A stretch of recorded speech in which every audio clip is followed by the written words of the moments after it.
Bali hindi siya nagcha-charge dito sa battery. Hindi pala comfortable pa tong ano na to, power controller na to.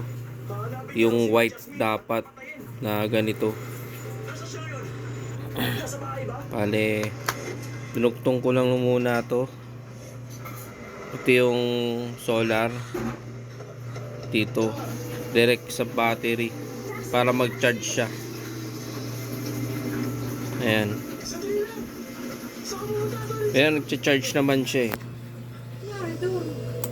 Iniwan niya ulit? Ayan o. Tignan natin yung ano niya.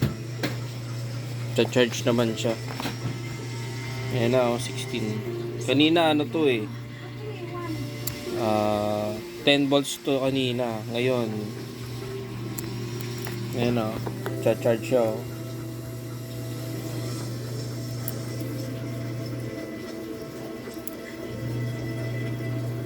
Ayan na, 50 na.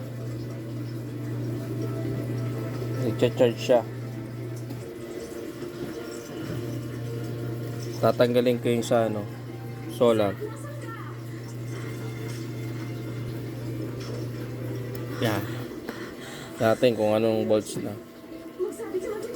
Oh, uy, 15 volts na siya.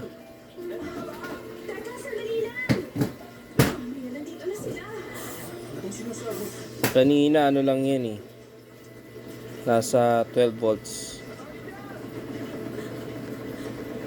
Okay. Bali bibili ako ng ganito, kulay white, pang Life PO4 na ano, battery. Okay. Ano yun?